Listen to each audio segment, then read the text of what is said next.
샬롬. 사랑하는 영락교회 성도 여러분, 지난밤도 평안하게 잘 쉬셨나요? 오늘은 2021년 11월의 마지막 날 30일 화요일 아침입니다. 말씀으로 하루를 여는 내 영혼의 햇빛비치니 경건의 시간을 시작하겠습니다. 오늘도 하나님과 동행하는 은혜와 평강의 하루 되시기를 기원합니다. 오늘은 찬송가 342장 너 시험을 당해 함께 찬송하겠습니다.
함께 기도하겠습니다. 하나님, 오늘도 저희 인생의 새날을 허락해 주셔서 감사합니다. 오늘도 말씀 앞에 섭니다. 말씀을 묵상할 때에 말씀의 비밀을 깨달아 알게 해 주시고 그 말씀에 순종하는 하루가 되게 해 주옵소서. 오늘도 저희의 영혼과 삶에 진리의 빛, 은혜의 빛을 비춰 주시옵소서. 예수님의 이름으로 기도드립니다. 아멘.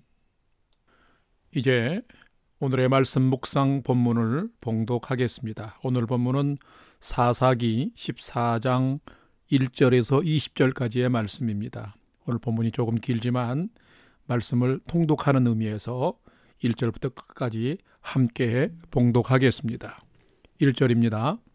삼손이 딥나에 내려가서 거기서 블레셋 사람의 딸들 중에서 한 여자를 보고 올라와서 자기 부모에게 말하 이르되 내가 딥나에서 블레셋 사람의 딸들 중에서 한 여자를 보았사오니 이제 그를 맞이하여 내 아내로 삼게 하소서 하매 그의 부모가 그에게 이르되 내 형제들의 딸들 중에나 내 백성 중에 어찌 여자가 없어서 내가 할례 받지 아니한 블레셋 사람에게 가서 아내를 맞으려 하느냐 하니 삼손이 그의 아버지에게 이르되 내가 그 여자를 좋아하오니 나를 위하여 그 여자를 데려오소서 하니라. 그때에 블레셋 사람이 이스라엘을 다스린 까닭에 삼손이 틈을 타서 블레셋 사람을 치려 함이었으나 그의 부모는 이 일이 여호와께로부터 나온 것인 줄 알지 못하였더라. 5절 삼손이 그의 부모와 함께 딥나에 내려가 딥나의 포도원에 이른즉 젊은 사자가 그를 보고 소리 지르는지라.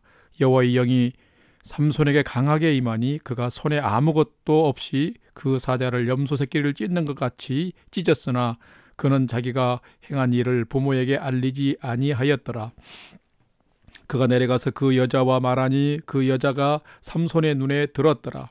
얼마 후에 삼손이 그 여자를 맞이하려고 다시 가다가 돌이켜 그 사자의 주검을 본즉 사자의 몸에 벌떼와 꿀이 있는지라. 손으로 그 꿀을 떠서 걸어가며 먹고 그의 부모에게 이르러 그들에게 그것을 들여서 먹게 하였으나 그 꿀을 사자의 몸에서 떠왔다고는 알리지 아니하였더라. 10절 삼손의 아버지가 여자에게로 내려가며 삼손이 거기서 잔치를 베풀었으니 청년들은 이렇게 행하는 풍속이 있음이더라. 무리가 삼손을 보고 30명을 데려와서 친구를 삼아 그와 함께하게 한지라. 삼손이 그들에게 이르되 이제 내가 너희에게 수수께끼를 내리니 잔치하는 이래 동안에 너희가 그것을 풀어 내게 말하면 내가 베옷 30벌과 겉옷 30벌을 너희에게 주리라.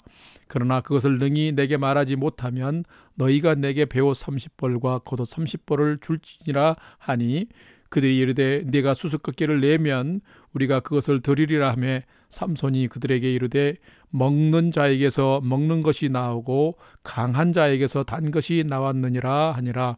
그들이 사흘이 되도록 수수께끼를 풀지 못하였더라. 15절 일곱째 날에 이르러 그들이 삼손의 아내에게 이르되 너는 내 남편을 꾀어 그 수수께끼를 우리에게 알려달라 하라. 그렇지 아니하면 너와 내 아버지의 집을 불사르리라.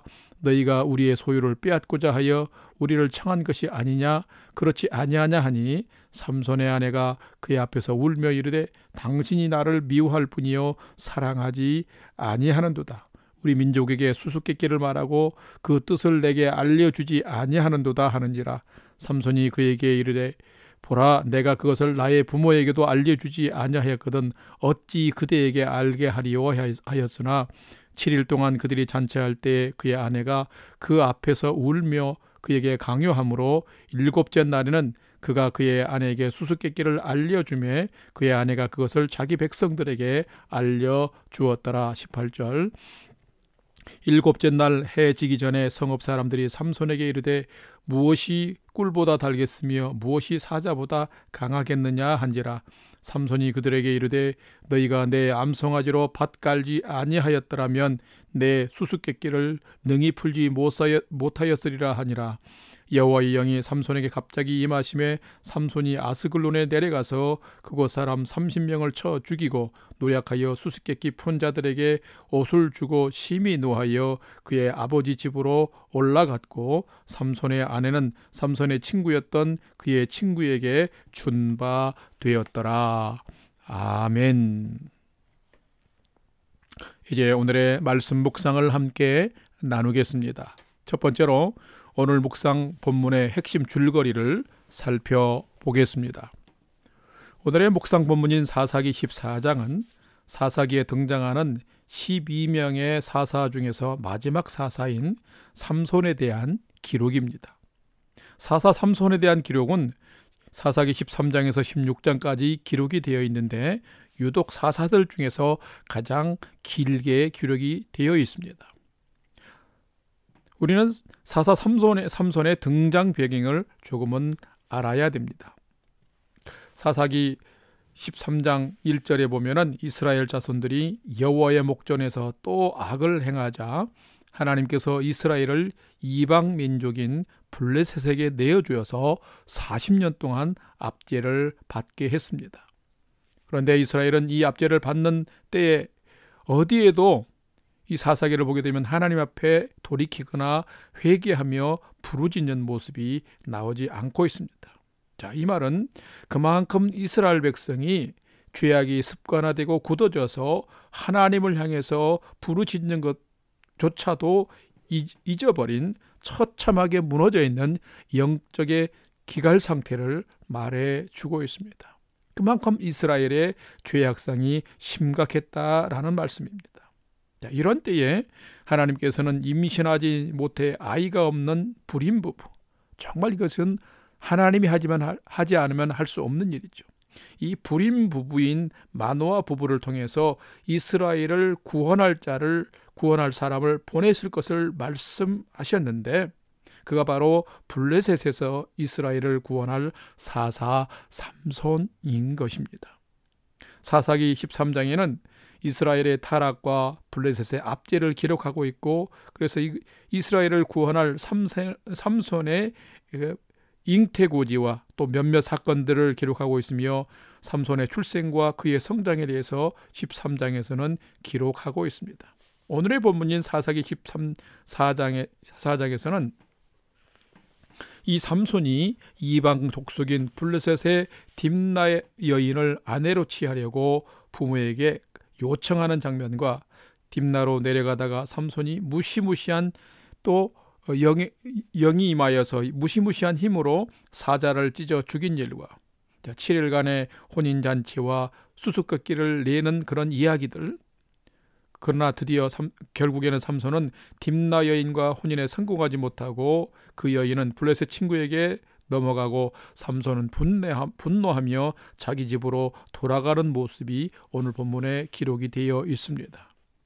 이 삼손의 이야기를 통해서 우리는 하나님의 뜻과 계획을 다 알 수는 없지만은 하나님께서는 오묘하신 방법으로 하나님의 백성들을 구원하시고 구원의 섭리를 이루어 가심을 이 삼손의 그 이야기를 통해서도 우리는 발견해 갈 수 있습니다. 자, 그럼 두 번째로 오늘 묵상 본문에 나타난 하나님은 어떤 분인지를 살펴보겠습니다. 오늘 본문에 나타난 하나님은 사람의 생각보다 더 넓은 계획을 가지고 구원의 섭리를 이루어 가시는 분이시다라는 것입니다. 오늘 본문 사사기 14장 2절과 4절을 함께 봉독하겠습니다. 2절입니다.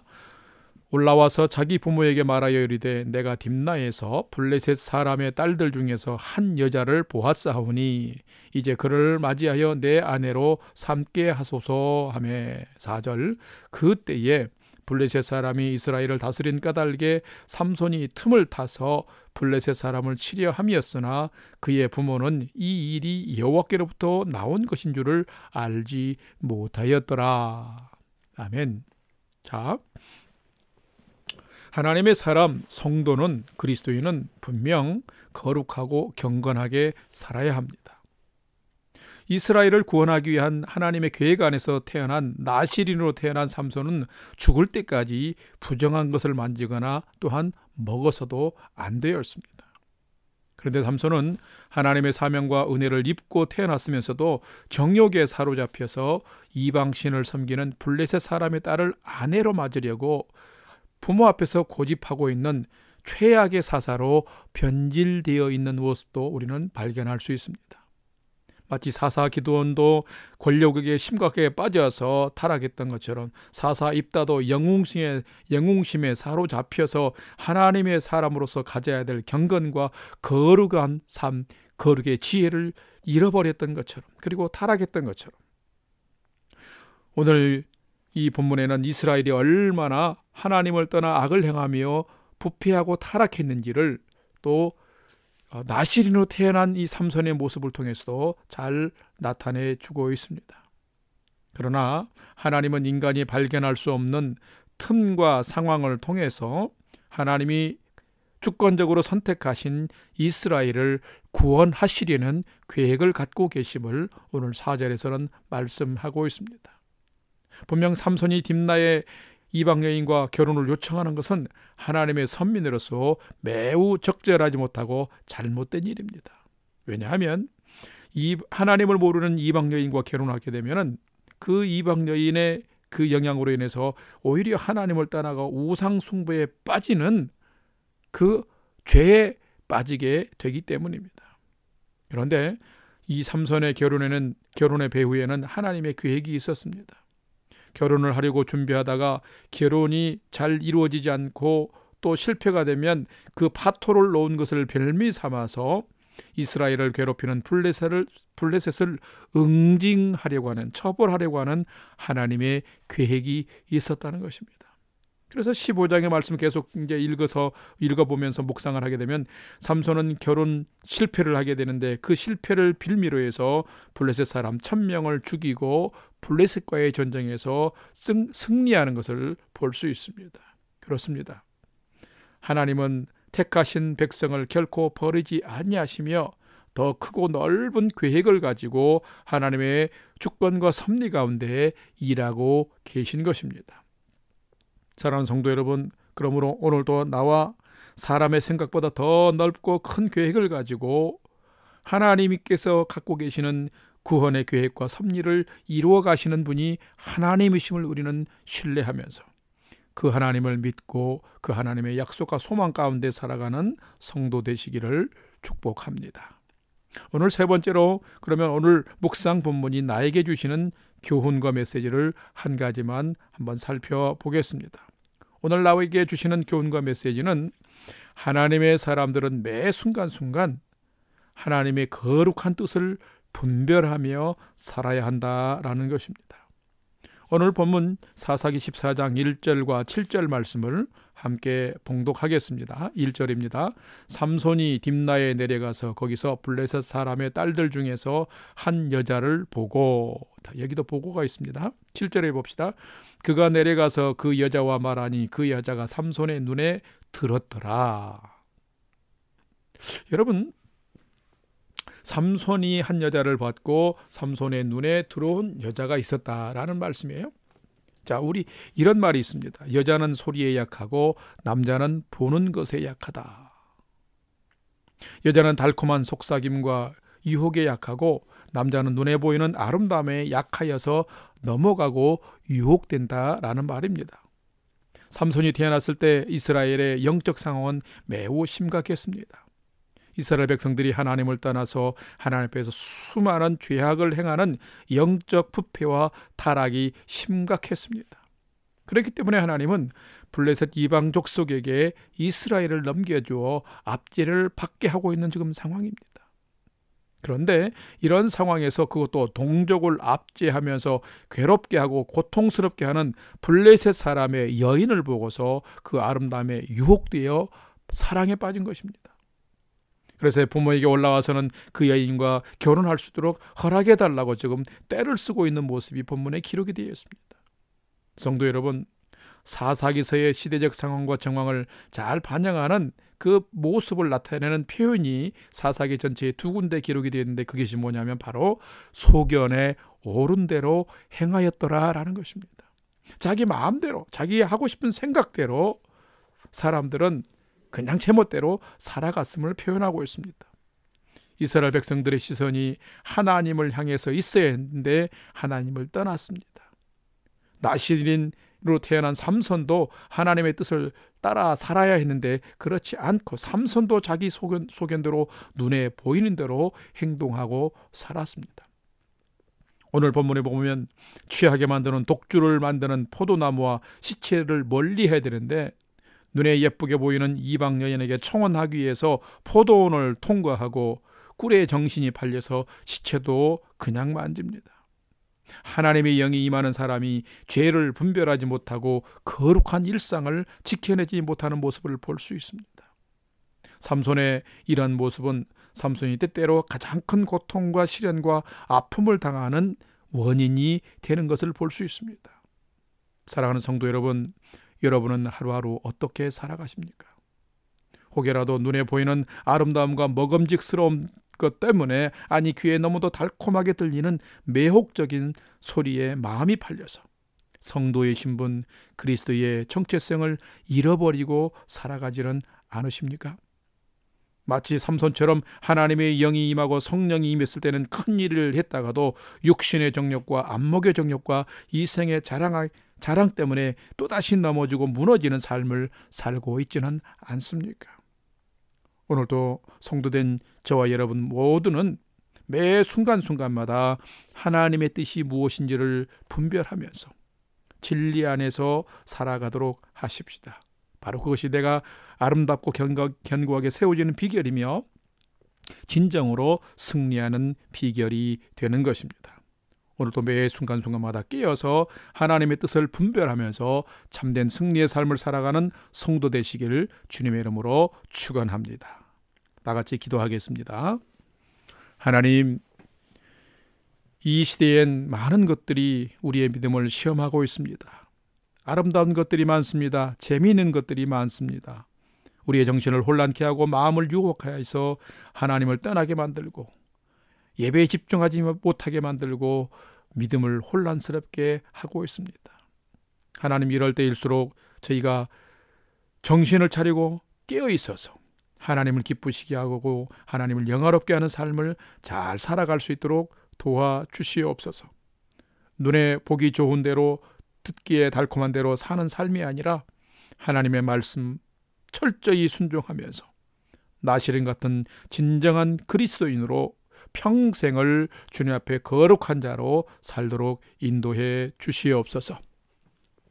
이제는 우리 구주 예수 그리스도의 은혜와 하나님 아버지의 지극하신 사랑하심과 성령님의 감화 감동 교통 충만케 역사하심이 오늘 하루는 하나님의 자녀로서 성도로서 그리스도인으로서 눈에 아름답고 귀에 달콤한 것을 따라 살기보다 참 생명의 길로 인도하는 하나님의 말씀을 붙들고 하나님의 뜻을 철저히 또 분별하고 순종하면서 믿음으로 오늘 하루를 살기를 결단하는 아침 경건의 시간에 참여한 모든 성도들 머리 위에 이제로부터 영원토록 함께 하옵시기를 간절히 축원하옵나이다.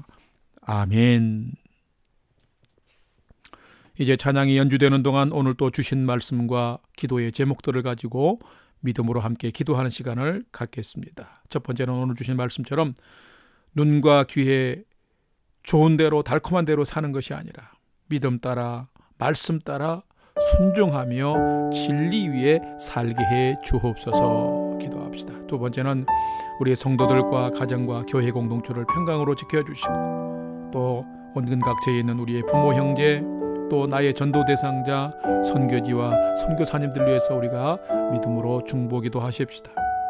또한 세 번째로는 나와 가족과 자녀들이 오늘도 하나님을 잘 경외하며 주어진 하루의 삶을 믿음으로 잘 경주할 수 있도록 인도해 주옵소서 하고 우리가 믿음으로 함께 5분 이상 기도하기를 원합니다. 우리 다 같이 기도하겠습니다.